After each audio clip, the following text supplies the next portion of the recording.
20ஆம் வசனத்தை வாசிக்கலாம்.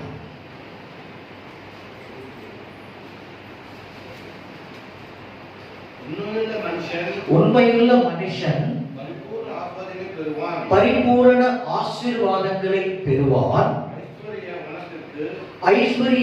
ஐஸ்வர்யவான் ஆகிறதற்கு தீவிரிக்கிறவனோ ஆக்கினைக்கு தப்பான். ஆமென். அல்லேலூயா. உண்மை, அதுதான் இன்னைக்கு நம்முடைய தேவ செய்தியினுடைய கருப்பொருள். தேவன் எப்படிப்பட்டவர் அப்படின்னா உண்மையுள்ள இருதயத்தை உடையவர். ஆக்சுவலி இது பிசினஸ் மீட்டிங். ஸோ பிசினஸ் அப்படின்னா மீனிங் லிட்டரலி பார்த்தோம் அப்படின்னா it's none of your business அப்படின்னு சொல்லுவோம் இல்லையா? இது உனக்கு தேவையில்லாத வேலை. அப்புறம் மைண்ட் யுவர் பிசினஸ் அப்படின்னு சொல்லுவோம். உன் வேலையை பாரு. அப்போ பிசினஸ் அப்படின்னா வணிகம் என்று மட்டும் அர்த்தம் இல்ல. பிசினஸ் அப்படின்னா வேலை, வாழ்க்கை. இப்ப நம்ம கிறிஸ்டியன் லைஃப் வாழறோம் பாருங்க, இது கூட என்னதான் business. It's a Christian business. இதனுடைய நோக்கம் பரலோகம். நம்ம பூமியில வணிகம் செய்து பொருள் ஈட்டுவதற்காக வணிகம் செய்கிறோம். ஆனா பரலோகத்துல கர்த்தர் நமக்கு பொக்கிஷங்களை சேர்த்து வைக்க சொல்றாரு. அதுவும் பொருள் தான். அந்த பொருள் பத்திரப்பட்டிருக்கும். பூமியில நீங்க சேர்த்து வைக்கிற பொருள் பத்திரப்படாது. எவ்வளவு அதை நீங்க கஷ்டப்பட்டு காப்பாற்றினாலும் அது நிச்சயம் பத்திரப்பட்டிருக்காது பூமியில. ஆனா பரலோகத்திலே நாம சேர்த்து வைக்கிற பொருள் பத்திரப்பட்டிருக்கும். ஆனா அதை சேர்ப்பதற்கான உழைப்பு இந்த பூமியில தான் நடக்குது. It's a business. இப்போ நான் ஒரு servant of God. இப்போ என்னுடைய மெயின் பிசினஸ் என்ன ஒவ்வொரு நாளும் அப்படின்னா கர்த்தருடைய ஊழியத்தை செய்வது. It's my business. இப்போ ஒரு சில பேர் நீங்க வணிகம் செய்வீங்க, அது தொழில். சோ அது உங்களுக்கு பிசினஸ். வணிகம், வர்த்தகம், சொந்தமா தொழில் செய்யறாரு. நிறைய பேர் பிரைவேட் ஆபீஸ்ல, கவர்மெண்ட் ஆபீசஸ்ல ஒர்க் பண்ணுவாங்க, அது அவங்களுக்கு பிசினஸ். இல்ல நீ எந்த வேலையுமே செய்யலனாலும் அதுவும் நம்முடைய லைஃப் பிசினஸ் தான். அதுல ஒண்ணு மாற்று கருத்தே கிடையாது. சோ இந்த பிசினஸ், இந்த லைஃப், இந்த ஊழியமாகிய பிசினஸா இருக்கலாம், அல்லது வர்த்தகம் செய்கிற பிசினஸா இருக்கலாம், அல்லது ஏதோ ஒரு ஆபீஸ்ல வேலை செய்யற ஜாப் என்கிற பிசினஸா இருக்கலாம். எல்லாவற்றுக்குமே அடிப்படையாய் கர்த்தர் எதிர்பார்ப்பது என்ன அப்படின்னா உண்மை. இந்த உண்மையை அவர் எங்க இருக்கணும்னு எதிர்பார்க்கிறார் அப்படின்னா இருதயத்தில் உண்மை இருக்கணும்னு எதிர்பார்க்கிறார். இந்த இருதயத்தில் யாருக்கு உண்மை இருக்கிறதோ அவர்கள் கர்த்தரிடத்தில் இருந்து பரிபூரணமான ஆசீர்வாதங்களை பெற்றுக் கொள்வார்கள். நீங்க அதுல வர்த்தகரா, இல்ல கர்த்தருடைய ஊழியக்காரரா, இல்ல அரசு ஊழியரா, இல்ல தனியார் நிறுவன ஊழியரா என்பதெல்லாம் இங்க பிரச்சனை இல்லை. நீங்க எந்த தொழிலில் வேண்டுமானாலும் இருக்கலாம், யாராக வேண்டுமானாலும் இருக்கலாம். உங்களிடத்தில் உண்மை இருந்தால் கர்த்தர் உங்களை நிச்சயம் ஆசீர்வதிப்பார். இன்னும் சொல்ல வேண்டும் என்றால் நீங்கள் எந்த மதத்தை சேர்ந்தவர்களாய் இருந்தாலும் கூட உண்மை இருக்கிற மனிதர்கள் பொதுவாக கடவுள் என்று அறியப்படுகிறவராக ஆசீர்வதிக்கப்படுவார்கள். இதற்கு ரட்சிப்பு, ஆவிக்குரிய வாழ்க்கை என்பது வேற. இன்னைக்கு உலகம் எங்கும் பணக்காரர்கள் இருக்கிறாங்க, வணிகர்கள் இருக்கிறாங்க, கிரேட் பிசினஸ்மேன் நாம பார்க்கிறோம். அவங்க உயர்ந்து மேல வந்திருக்கிறாங்க. பல ஆயிரம் கோடிகள், பல லட்சம் கோடிகள் வர்த்தகம் செய்யறாங்க. ஆனா அந்த இடத்துக்கு அவங்க வந்ததற்கு பிறகு அல்லது அதற்கு பின்னால் பார்த்தீங்க அப்படின்னா அவர்களுடைய தொழிலில் அவர்களுக்கு இருந்த உண்மைதான் அவர்களை இவ்வளவு தூரம் கொண்டு வந்திருக்கும். உண்மையுள்ள இருதயத்தோடு, அர்ப்பணிப்பு உணர்வோடு அவர்கள் தங்கள் தொழிலுக்கு, தாங்கள் செய்கிற வேலைக்கு அவர்கள் உண்மையும் உத்தமமாய் இருந்ததின் பொருட்டுதான் அவர்களுடைய கையின் பிரயாசங்கள், அவர்களுடைய முதலீடுகள் ஆசீர்வதிக்கப்பட்டு மெல்ல மெல்ல மெல்ல விருத்தி அடைந்து இன்று இந்த இடத்தை பிடித்திருக்கிறார்கள். சிறு தொழிலா இருக்கலாம், ஒரு தள்ளுவண்டி கடை வைத்து ஹோட்டல் நடத்துறவங்களா இருக்கலாம், அல்லது கொஞ்சம் பெரிய ஹோட்டல்ஸா இருக்கலாம். எந்த தொழிலா இருந்தாலும் சரி, 1000 ரூபாய் முதலீடோ, 100 ரூபாய் முதலீடோ, லட்சமோ, கோடிகளோ என்பது இங்க பிரச்சனை இல்லை. எதை செய்தாலும் எந்த மனிதன் உண்மையோடு அந்த தொழிலுக்கு நடந்து கொள்கிறானோ அவனை கர்த்தர் கண்ணோக்கி ஆசீர்வதிப்பார். ஏன் அப்படின்னா அவர் கிறிஸ்தவர்களை மட்டும்தான் ஆசீர்வதிப்பார். அப்படின்னா இந்த பூமியில கிறிஸ்தவர்கள் மட்டும்தான் செல்வந்தர்களாக பல பெரிய பிசினஸ் மேன்களா இருக்கணும். ஆனா இங்கே பெரிய பிசினஸ் மேனா இருக்கிறவங்க இந்தியாவில் யாரு? கிறிஸ்தவர்களே கிடையாது என்பதுதான் உண்மை. அல்லேலூயா. இருக்காங்க, ஆனா பெயர் சொல்லத்தக்கவர்களாய் இல்லை. ஒரு அம்பானியோ அதானியோ ஒரு பிர்லா குரூப்போ அல்லது டாடா குரூப்போ இப்படி நாம யாரை எடுத்து பார்த்தாலும் எல்லாருமே கிறிஸ்துவை அறியாதவர்கள் தான். அதனால அவங்க என்ன, அவங்களுடைய முதலீடுகள் எல்லாம் நஷ்டமாயிடுச்சா, இல்ல ஆண்டவர் அவங்களுடைய வழிகளை வாய்க்க பண்ணலையா? ஒரே விஷயம் தெளிவா இருக்கும். பூமியிலே ஒரு மனிதன் எந்த மதத்தை சேர்ந்தவனாய் இருந்தாலும், எந்த சாதியை இனத்தை மொழி பேசுகிறவனாய் இருந்தாலும், அவனுடைய பிரயாசங்களுக்கு தக்க பலன் எந்த மனிதனுக்கும் பூமியிலே உண்டு. இதுல எங்க கிறிஸ்தவர்களுக்கும் மற்றவர்களுக்கும் இடையில வித்தியாசம் உண்டு என்றால், கிறிஸ்தவர்கள் பூமியிலே தங்கள் போராட்டத்தை, தங்கள் ஜீவனத்திற்கான போராட்டத்தையும் நடத்தி கொண்டு பரலோகத்திற்கு போகிறதற்கான போராட்டத்தையும் நடத்துகிறார்கள். அதற்காகவும் அவர்கள் பிரயாசப்படணும். ஆனா கிறிஸ்துவை அறியாதவர்களுக்கு பூமிக்கான போராட்டம் மட்டும்தான். அவர்கள் உழைப்பதற்கான பலனோ, அவர்கள் விதைக்கிற அன்பிற்கான பலனோ, அவர்கள் தங்கள் கையை நீட்டி கொடுக்கிற தான தர்மங்களுக்கான பலனோ எல்லாமே பூமியிலேயே அவங்களுக்கு கிடைச்சு முடிச்சிடும். பரலோகத்தில் எதையுமே எதிர்பார்க்க முடியாது. பரலோகத்தில் எதிர்பார்க்கணும் அப்படின்னா அதற்கு இயேசு கிறிஸ்துவாகிய இரட்சகரை நாம ஏற்றுக்கொள்ளும் பொழுதுதான் பரலோகத்தின் வாசல்கள் திறக்கப்படும். அல்லேலூயா. இதுதான் வித்தியாசம். சோ அதெல்லாம் வேணா இந்த பிசினஸ் மட்டும் பேசணும். பிராஸ்பரிட்டி, நாங்க பணம் சம்பாதிப்பதற்கான போராட்டத்தில் தான் இருக்கிறோம் என்றால் நாம அந்த தொழில முதல்ல பொறுமையை கடைபிடிக்கணும்.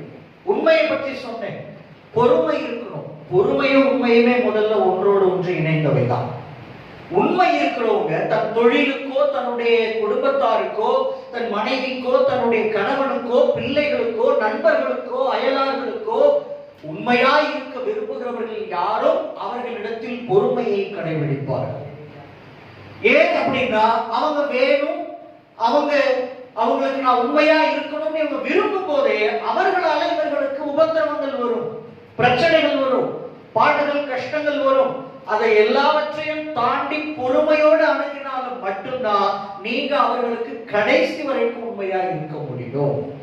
இப்போ ஒரு மனைவி ரொம்ப துன்பப்படுத்துறாங்க, ஆனா அந்த கணவன் அவங்களுக்கு ரொம்ப உண்மையா இருக்காரு.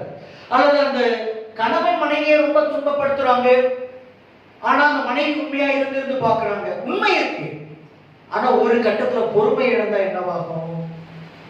என்னவாகும் அப்படின்னா, இவருக்கு போய் இவ்வளவு உண்மையா இருந்தோமே, இவனுக்கு போய் இவ்வளவு உண்மையா இருந்தோமே, சோ பிரயோஜனம் இல்லை. இப்படிப்பட்ட ஒரு மனிதனுக்கு, இப்படிப்பட்ட ஒரு மனுஷன் இவர்களுக்கு உண்மையா இருப்பதில் எந்த பலனும் கிடையாது. சோ இனிமே நம்ம வழியை மாற்றிக் கொள்வோம்.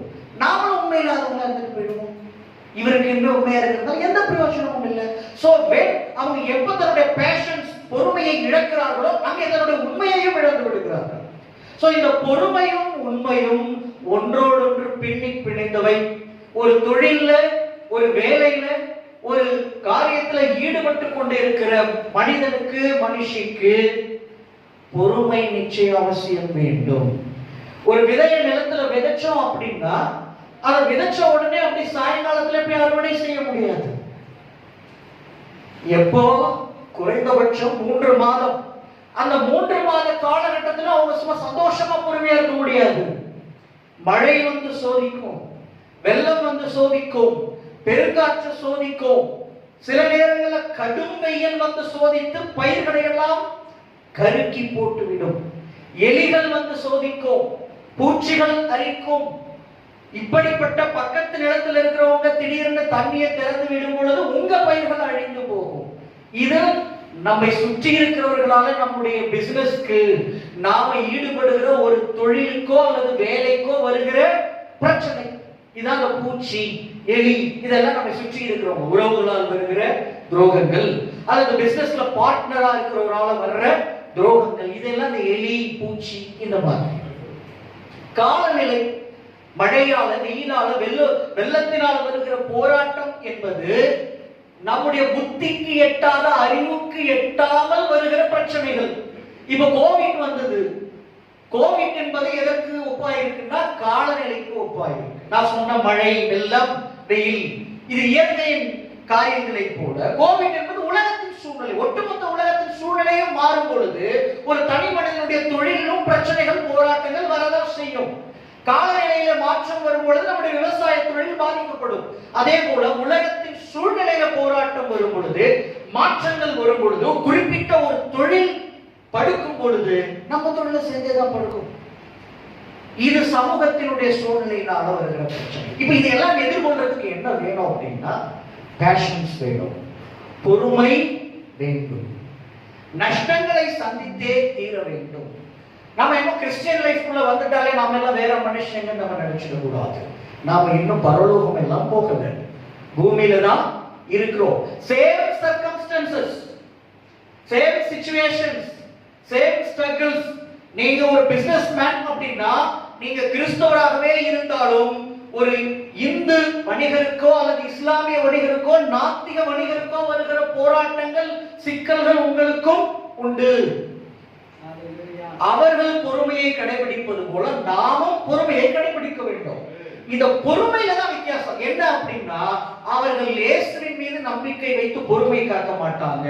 தங்களுடைய குணத்தினாலேயே அல்லது வேறு வழியே இல்ல, சூழ்நிலை அப்படிதான் இருக்கு, தாங்கிதான் ஆகணும்ன்ற பொறுமையை காண்பிப்பாங்க. அல்லது தங்கள் சுய நம்பிக்கை, தங்கள் மேல் தங்களுக்கு இருக்கிற நம்பிக்கை, பேங்க்ல இருக்கிற பேலன்ஸ் மேல இருக்கிற நம்பிக்கை, உறவுகள் மேல இருக்கிற நம்பிக்கை, இப்படி பலவிதமான நம்பிக்கைகள். ஆனா நம்முடைய நம்பிக்கை கர்த்தரின் மீது வைக்கப்பட்டிருக்கிற நம்பிக்கை. ஹல்லேலூயா. நம்பிக்கையில தான் வித்தியாசம். ஆனா ரெண்டு பேருக்குமே நம்பிக்கை உண்டு, ரெண்டு பேருக்குமே போராட்டம் உண்டு. ஆமென். உங்களுக்கு கர்த்தர் சூழ்நிலையை மாற்றும் பொழுது அதே சூழ்நிலை அவர்களுக்கும் சேர்த்து தானே மாறும். Same circumstances. ஐடி ஃபீல்ட்ல இருக்கிறோம், ஐடி ஃபீல்ட்ல ஒரு ஸ்ட்ரகிள் வருது, ஒரு போராட்டம் வருது. முன்பு போல ஆர்டர்ஸ் இல்லை அப்படின்னா ஐடி கம்பெனிஸ் எல்லாம் பெரிய ஒரு சரிவை சந்திப்பாங்கன்னா எல்லா கம்பெனியும் சந்திக்கும். ஒருவேளை அதுல ஒருத்தர் ஐடி கம்பெனி வைத்திருக்கிறவர் கர்த்தருடைய பிள்ளை அப்படின்னா, கர்த்தரிடத்துல அவர் வேண்டி விண்ணப்பம் பண்ணி ஃபாஸ்டிங் பண்ணி அப்படியே அவர் போராடுறாரு. கடைசியில் அந்த பிரச்சனை தீருது. இவருடைய கம்பெனிக்கு ஓபனிங்ஸ், ஆர்டர்ஸ் வருதுன்னா சேம் அதே ஓபன் டோர் எல்லா மதத்தை சேர்ந்த நிறுவனர்களுடைய ஐடி கம்பெனிகளுக்கும் வரும். ஹல்லேலூயா. இதுல என்ன விசேஷம் அப்படின்னா, நீதிமான் ஒரு துறையில் இருக்கும் பொழுது அந்த துறையினர் எல்லாருக்கும் அவன் ஆசீர்வாதமா இருப்பான். Praise God. ஒருவேளை ஒரு நீதிமான் அந்த துறையில இல்லாதப்போ அங்கே ஜெபம் இருக்காது. எல்லா மனிதர்களும் தங்கள் சுய பலத்தினாலே போராடி பார்த்து வெறுத்து போயிருப்பாங்க. ஆனா ஒற்றை நீதிமான் இருந்தானா அவன் அந்த இடத்துல கடுமையாய் ஜெபம் செய்து போராடி தனக்காக வாசலை திறக்க வேண்டும் என்று அவன் ஜெபிக்கும் பொழுது அவனுக்காக திறக்கப்படுகிற வாசல் அவனுடைய துறையை சேர்ந்த எல்லாருக்கும் சேர்த்தே திறக்கப்படும். அதனாலதான் ஆண்டவர் சொன்னார், நீங்கள் உலகத்திற்கு வெளிச்சமாய் இருக்கிறீர்கள், நீங்கள் உலகத்திற்கு உப்பாய் இருக்கிறீர்கள். உப்பானது சாரமற்று போனால் எதினால் அது சாரமாக்கப்படும். திரும்ப உப்பிலே சாரம் ஏற்ற முடியாது. உப்புனா அது உப்பு என்று சொல்லப்படுவதற்கு காரணமே அது உவர்ப்பு தன்மையாகிய சாரம் தான். இதை ஏற்ற முடியாது. அது போனால் போனதுதான். கர்த்தருடைய பிள்ளைகள் வணிகத் துறையில் எழுப்புவதை கர்த்தர் நிச்சயமாய் விரும்புகிறார். ஆனா எதற்காக எழுப்ப விரும்புகிறார்? நீதியும் நியாயமும் செய்வதற்காக எழுப்ப விரும்புகிறார். நம்முடைய கல்லாப்பெட்டி நிறைவது மட்டுமே கர்த்தருடைய அல்டிமேட் எய்ம் கிடையாது. ஆண்டவருடைய அல்டிமேட் எய்ம் என்ன என்றால், அவர் கிறிஸ்துவை பூமிக்கும் அனுப்பினதின் நோக்கம் என்றால் நீதி நிலைநாட்டப்பட வேண்டும், நியாயம் பூமியிலே வாசம் செய்ய வேண்டும். நம்மை கர்த்தர் தெரிந்து கொண்டதின் நோக்கம் அதுதான். பிசாசினாலே பூமி முழுவதும் விதைக்கப்பட்டிருக்கிற அநீதி, அநியாயம், ஏமாற்றம், லஞ்சம், ஊழல் உள்ளிட்ட கேடுகளை நீக்கி சுத்திகரிக்கிற பிள்ளைகளாகத்தான் ஒரு துறைக்குள்ள கர்த்தர் தம்முடைய பிள்ளைகளை அனுப்பி வைக்கிறார். ஏன்?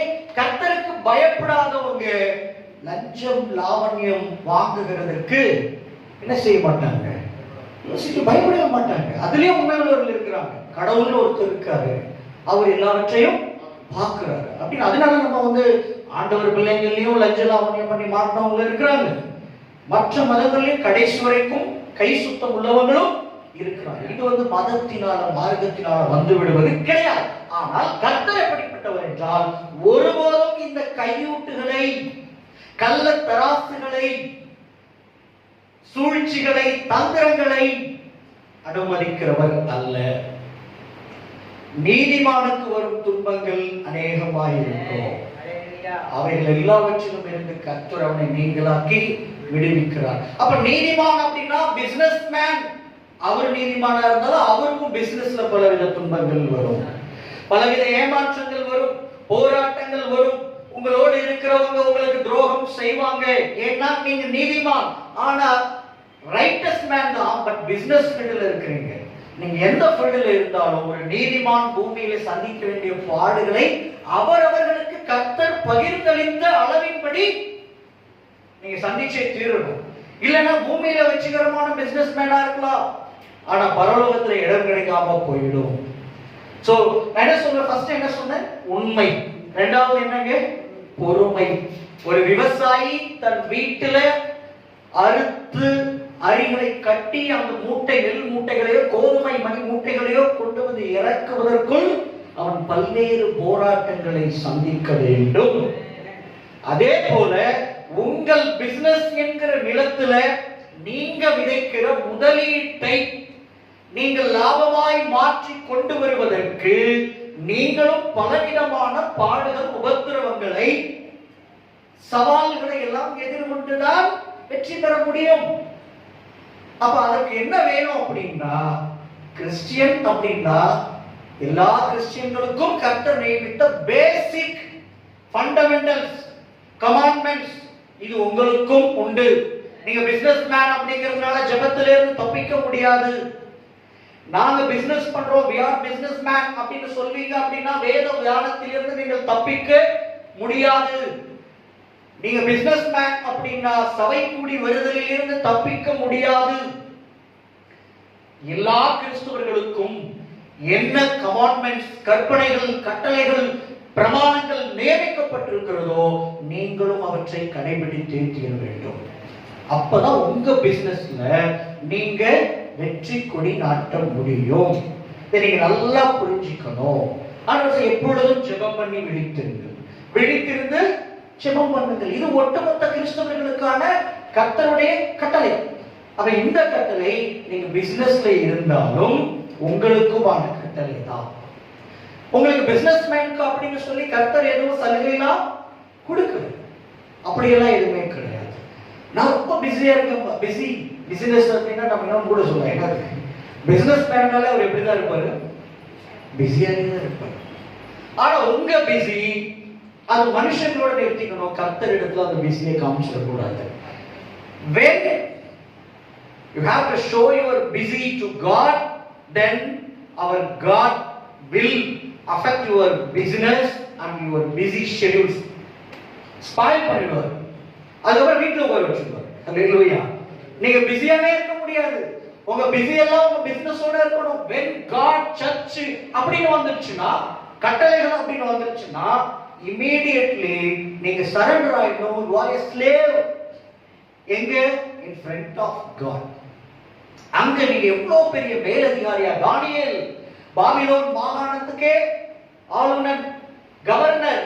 பட் அந்த கவர்னர் என்ன செய்யறார் அப்படின்னா, கர்த்தருக்கு முன்னாலே ஒவ்வொரு நாளும் 3 வேளைகளும் எருசலேமுக்கு எதிராக தன் மாடி வீட்டினுடைய பலகணிகளை திறந்து வைத்து முழங்கார் படியிட்டு ஜெபம் பண்ணிக்கொண்டே இருந்தார், ஸ்தோத்திர பலிகளை செலுத்திக் கொண்டே இருந்தார்.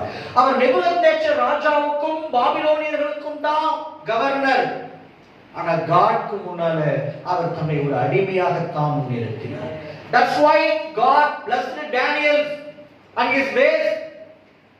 அந்த businessman மிகப்பெரிய ப்ராஃபிட்டா பேர் வாங்கினார். நீங்க நல்லா புரிஞ்சுக்கோங்க. God நினைச்சா ஃபுல் டைம் மினிஸ்ட்ரியில இருக்கிற ஒருத்தரை விட ஒரு கவர்மெண்ட் ஜாப்ல ஆர் பிரைவேட் ஜாப் ஆர் பிசினஸ்ல இருக்கிற ஒரு பர்சனை எடுத்து டேனியல் மாதிரி ஒரு மிகப்பெரிய ஊழியக்காரனா பயன்படுத்த முடியும். அதுக்கு தானியேல் தான் நமக்கு சாட்சி. அவருக்கு கொடுக்கப்பட்ட வெளிப்பாடுகள் பழைய ஏற்பாட்டில் யாருக்கு அந்த அளவு கொடுக்கப்பட்டுச்சு இறுதி காலத்தை பற்றி? But he is a governor, he is a officer, ஒரு உலக வேலையை செய்த மனிதன். ஆனா அதே மனிதன் இன்னொரு பக்கத்திலே தேவனுக்கு மிகவும் பிரியமான ஊழியக்காரனாக இருந்து மிகப்பெரிய வெளிப்பாடுகளை முதலில் பைபிளில் பெற்றுக்கொண்டார். நான் என்ன சொல்லுவேன் அப்படின்னா, என்னுடைய ஆலோசனை என்ன அப்படின்னா, நீங்க எந்த தொழில் வேண்டுமானாலும் வணிகம் செய்யுங்க. ஆனா நாம இப்படிப்பட்ட வேலையை செய்கிறதுனால கர்த்தருக்கு என்ன பயன், எனக்கு என்ன பயன்? நீங்க மட்டுமே பலன் உங்கள் வாழ்க்கையில் எதையுமே கொடுக்கல. மனைவியா இருந்தாலும், கணவனாய் இருந்தாலும், பிள்ளைகளாய் இருந்தாலும், கல்யாணமா இருந்தாலும், வீடா இருந்தாலும், ஊதியமா இருந்தாலும், தொழிலா இருந்தாலும், எந்த ஆசீர்வாதமும் நன்மையாய் இருந்தாலும் பரலோகத்திற்கும் சேர்த்து நீங்கள் பலன் கொடுக்கணும். பரலோக தேவனுக்கு மகிமையை உண்டாக்கணும். நீங்க மட்டும்தான் நல்லா இருப்பீங்க, உங்க பிசினஸ் உங்க குடும்பம் தான் நல்லா இருக்கும் அப்படின்னா தேவனுக்கு அதனால என்ன பலன்? ஒரு விஷயத்தை புரிஞ்சுக்கோங்க, நாம எப்பொழுதும் பிசினஸ் மேன் ஆஃப் காட். நீங்க யாருக்கு முதல்ல பிசினஸ் மேன்? கர்த்தருக்கு தான் நீங்க முதல்ல பிசினஸ். நம்முடைய முதல் வணிகம், கிறிஸ்தவ வாழ்வின் வணிகம் என்னங்க? பரலோகத்திற்கு பொருள் ஈட்டுவது. ஆண்டவர் சொன்னார், ஒரு ராஜா, ஒரு பிரபு தூரதேசத்துக்கு பிரயாணப்பட்டு போனார். அப்ப என்ன செய்தார்? தன்னுடைய ஊழியக்காரர்களை அழைத்து அவரவர்களுக்கு தாளந்துகளை பிரித்து கொடுத்துட்டு போனார். நான் வரும்பளவும் இந்த தாளந்துகளை, இந்த திரவியங்களை வைத்து நீங்க என்ன செய்யுங்க? வியாபாரம் செய்யுங்கள், பிசினஸ் பண்ணுங்க. நான் வந்த பிறகு அதனுடைய பலனை அதோடு கூட வர பற்றிக் கொள்வேன் என்றுதான் சொல்லிவிட்டு போனார். அப்ப அது கர்த்தர் எதோடு கம்பேர் பண்றாரு? தன்னோடு கம்பேர் பண்றாரு. அந்த ராஜா யார்? இயேசு கிறிஸ்து. அவர் எங்க போறாரு? தன் பிதாவினிடத்தில் பூமியில ஊழியத்தை முடித்துவிட்டு தன் பிதாவினிடத்தில் மறுபடியும் போயிட்டார். எதுக்கு போறாரு? ஒரு ராஜாங்கத்தை பெற்றுக் கொள்வதற்காக போயிருக்கிறார். திரும்ப அந்த ராஜ்ய பூமிக்கு வருவார். அப்படி வரும் வரைக்கும் வியாபாரம் செய்து பரலோக ராஜ்யத்துக்கான பொருள் ஈட்டுவதற்காக நமக்கு வரங்களை, தாளந்துகளை, ஊழியங்களை பிரித்து கொடுத்திருக்கிறார். ஆமென். அவர் திரும்பி வரும்போது நாம அவரிடத்தில் பெற்றுக்கொண்ட ஞானங்கள், வல்லமைகள், அபிஷேகங்கள், கிருபைகள், தாளந்துகள் எல்லாவற்றுக்கும் பலனை காண்பித்து அவருடைய ராஜ்யத்துல பங்கெடுத்துக்கணும். யார் பெற்றுக்கொண்ட தாளந்துகளுக்கும், வரங்களுக்கும், ஞானங்களுக்கும் அல்லது ஸ்தானங்களுக்கும் ஏற்ற பலனை கொடுக்கலையோ அவர்கள் அவருடைய ராஜ்யத்தை விட்டு புறம்பான இருளிலே தள்ளப்படுவார்கள். So it's a business. Christian life என்பது என்னங்க? கர்த்தர் வருமளவும் இந்த பூமியிலே அவருடைய ஆவிக்குரிய ஆசீர்வாதங்களை வைத்து நமக்கு நாம ஆத்துமாக்களை சேர்த்துக் கொள்ளுகிற பிசினஸ். So first business என்ன? ராஜ்யத்துக்காக வேலை செய்வது, ராஜ்யத்தில் பங்கெடுத்துக் கொள்ள வேலை செய்வது. இதுதான் முதல் வணிகம் ஒரு கிறிஸ்தவருக்கு. அதுக்கப்புறம் தான் அவர் தன் சொந்த வணிகத்திற்காக தன்னை அர்ப்பணித்து வேலை செய்யணும். சோ நீங்க ஒவ்வொரு நாளும் உங்க பிசினஸ் தொடங்கும் பொழுது ஒரு விஷயத்தை மைண்ட்ல பிக்ஸ் பண்ணிக்கணும். என்ன அப்படின்னா, முதலாவது தேவனுடைய ராஜ்யத்தையும் அவருடைய நீதியையும் தேடுங்கள், அப்பொழுது இவை அனைத்தும் கூட கொடுக்கப்படும். நீங்க ராஜ்யத்தை தேடிட்டு உங்க வணிகத்துல ஈடுபட்டு பாருங்க. நீங்க கொஞ்சம் உழைச்சா போதும், பலனோ நூறத்தனையாய் இருக்கும். ஆனா அந்த மனிதன் கர்த்தரை விட்டு ராஜ்யத்தை விட்டு தன் பிசினஸ் தான் முக்கியம் நீங்க எப்ப ஓட தொடங்குறீங்களோ அப்போ நீங்க நிறைய உழைப்பீங்க, நிறைய பிரயாசப்படுவீங்க, ராத்திரி பகல் வேலை செய்வீங்க, சாப்பாட்டுக்கான நேரத்தை கூட ஒதுக்க மாட்டீங்க, நல்ல உடைகளை கூட சம்பாதித்த பணத்துல போட மாட்டீங்க, மனைவியோடு டைம் ஸ்பெண்ட் மாட்டீங்க, பிள்ளைகளோடு டைம் ஸ்பெண்ட் பண்ண மாட்டீங்க. பிஸியா இருக்காரு, அவர் பிஸியா இருக்காரு, அவர் பிஸியா இருக்காருன்னு சொல்ற அந்த சத்தமே உங்களுக்கு அப்படியே வெறும் புகழ்ச்சியா இருக்கும். ஆனா பலன் என்னவா இருக்கும்? 1 லட்சம் போட்டிருப்பீங்க, 10,000 எடுத்துருப்பீங்க. அல்லேலூயா. இல்ல பாதிதான் கர்த்தரை தேடுற ஆளா இருப்பீங்க அப்படின்னா 1 லட்சம் போட்டீங்கன்னா எவ்வளவு வரும்? 50,000 தான் வரும். 10% தான் தேடுறீங்க அப்படின்னா 1 லட்சம் போட்டா 10,000 தான் வரும். பரிபூர்ணமாய் கர்த்தரை தேடினால் 1 லட்சம் போட்டா 10 லட்சமா வரும். ஆமென். நல்லா புரிஞ்சுக்கணும். கர்த்தரை தேடுகிற மனிதன் தான் ஆசீர்வதிக்கப்படுவார். நாம யாருக்கு முதலில் கணக்கு ஒப்புவிக்கணும், யாருக்கு முதலில் பயப்படணும், யார் நம்முடைய எஜமான் என்பதில் முதல்ல நாம மைண்ட ஃபிக்ஸ் பண்ணிக்கணும். உங்களுக்கு மேல இருக்கிறவங்க எல்லாம் உங்க எஜமான் கிடையாது. உங்க எஜமான் யார் என்றால் இயேசு கிறிஸ்து தான். The ultimate ஓனர் அவர்தான். உங்க பிசினஸ் ஓட அல்டிமேட் ஓனர் யாருங்க? ஃபவுண்டர் யாருங்க? அட்மின் யாருங்க? ஆவியானவர் தான் அட்மின். பலத்தினாலும் அல்ல, பராக்கிரமத்தினாலும் அல்ல, என்னுடைய ஆவியினாலேயே ஆகும் என்று கர்த்தர் சொல்லுகிறார். ஒரு எஜுகேஷன் process, பிள்ளைகளுடைய படிப்பு, ஒரு குடும்ப வாழ்வாகிய பிசினஸ் ஜெயமா இருக்கணும், ஊழியமாகிய பிசினஸ் ஜெயமா இருக்கணும்னா கர்த்தருடைய ஆவியானவர் அட்மினா நிக்கணும். கர்த்தருடைய ஆவியானவர் எங்க அட்மினா நிக்கிறாரோ, சிஓவா நிக்கிறாரோ, அந்த இடத்துல எல்லாம் ஜெயம் மட்டும் தான் இருக்கும். பயம் லேது. பயத்துக்கு வேலையே கிடையாது. சோ உங்க எஜமான் யாரு? இயேசு கிறிஸ்து. ஃபவுண்டர் யாரு? பிதாவாகிய தேவன். வேலையை நடப்பிக்கிறவர் யாரு? கர்த்தருடைய ஆவியானவர். தம்முடைய ஆவியினாலே, தம்முடைய பராக்கிரமத்தினாலும் அங்க வேலை செய்யணும். சோ நீ ஆண்டவர்கிட்ட சரண்டர் பண்ணணும். ஆண்டவரே, நான் படிச்ச படிப்பினால் அல்ல, என்னுடைய பல வருட பிசினஸ் நாலேஜ்னால, எக்ஸ்பீரியன்சஸ்னால இல்ல, உம்முடைய ஆவியினாலே என் பிசினஸ்ல அற்புதங்களை செய்யுங்க. ஏன்? ஞானத்தின் ஆவியே அவர்தானே, அன்பின் ஆவியே அவர்தானே, தெளிந்த புத்தியாகிய முடிவுகளை எடுக்க வைக்கிற ஆவி அவர்கிட்டதான் இருக்கு. பிசினஸ்ல நாம் எடுக்கிற முடிவுகள் முக்கியமானவை. மிகப்பெரிய வளர்ச்சி அடைந்த பல வணிகங்கள் குறிப்பிட்ட இடத்தில் எடுக்கப்பட்ட சிறு முடிவுகளால் கூட பெருநிறுவனங்கள் வீழ்ச்சி அடைந்த வரலாறுகள் நமக்கு நல்லா தெரியும். சோ இந்த ரைட் டைம், ரைட் டிசிஷனை நீங்க எடுக்கும் பொழுது உங்க பிசினஸ் அடுத்த ஒரு கட்டத்துக்கு போகும். இந்த at the right time wrong decisions நாம எடுக்கும் பொழுது நம்முடைய பிசினஸ் வீழ்ச்சி அடையும். சோ இதுவும் முக்கியம், ரைட் டைமும் முக்கியம்.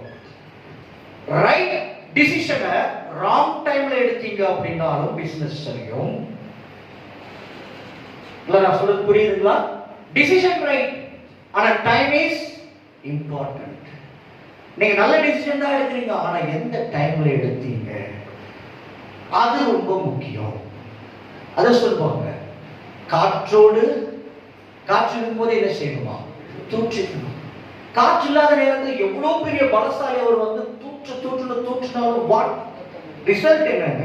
உடம்பு தான் வலி இருக்கும், எதுவுமே ரிசல்ட் கிடைக்காது. சோ காற்றடிக்கிற நேரம் பார்க்கணும். அப்படி காற்றடிக்கிற நேரத்தை நமக்கு காண்பித்துக் கொடுக்கிறவர் யார்? கர்த்தருடைய ஆவியானவர். ஹல்லேலூயா. மேய்ச்சலில் நம்மை வழி நடத்துகிறவர் யாரு? கர்த்தர் தான். நல்ல மேய்ச்சலை நடத்துகிற நல்ல மேய்ப்பன்.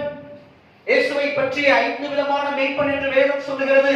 பிரதான மேய்ப்பன், பெரிய மேய்ப்பன், ஆத்தும மேய்ப்பன், சரீர மேய்ப்பன், நல்ல மேய்ப்பன். அவரால் உங்க சரீரம், உங்க குடும்பத்தாருடைய சரீரம், உங்களுடைய வேலையாட்களுடைய சரீரங்களை போஷிக்கக்கூடிய மேய்ச்சலை அந்த ஷெப்பர்டால தான் காண்பிக்க முடியும். உங்களுடைய ஆவிக்கு, ஆத்துமாவுக்கு சந்தோஷத்தை, சமாதானத்தை கொடுக்கக்கூடிய மேய்ச்சலை யாரால காண்பிக்க முடியும்? அந்த மேய்ப்பனால தான் காண்பிக்க முடியும். உங்க பிசினஸ் பெரிய லெவல்ல கொண்டு போய் ரீச் பண்ணக்கூடிய பெரிதும் பயங்கரமான காரியங்களை உங்க பிசினஸ்ல யாரால தான் செய்ய வைக்க முடியும்? இந்த பெரிய மேய்ப்பனால தான் முடியும். நல்லவற்றை மட்டுமே உங்க பிசினஸ்ல, உங்க வாழ்க்கையில கொடுத்து உங்க மனதுல ஒரு சுபிட்சத்தை யாரால் கொடுக்க முடியும்? இந்த நல்ல மேய்ப்பனால தான் கொடுக்க முடியும். பிரதானமான மனிதனாக உங்க தொழிலை, உங்களை சமூகத்தில் நிலைநிறுத்த இந்த பிரதான மேய்ப்பனால தான் முடியும். சோ ஷெப்பர்ட் அப்படின்னா பாஸ்டர். இந்த பாஸ்டர் ஜீசஸ் கிரைஸ்ட் அப்படிங்கிற பாஸ்டர் ஷெப்பர்ட் உங்களுடைய வேலையிலே வணிகத்திலே நின்றாரு அப்படின்னா நீங்கள் பிரதானமானவர்களாய் ஆவீர்கள், நல்லவர்களாய் எண்ணப்படுவீங்க. உங்க பிசினஸ்க்கும் நல்ல பேர் கர்த்தரால் உண்டாக்கப்படும். நான் அடிக்கடி சொல்றது ஒரே விஷயம் தான்.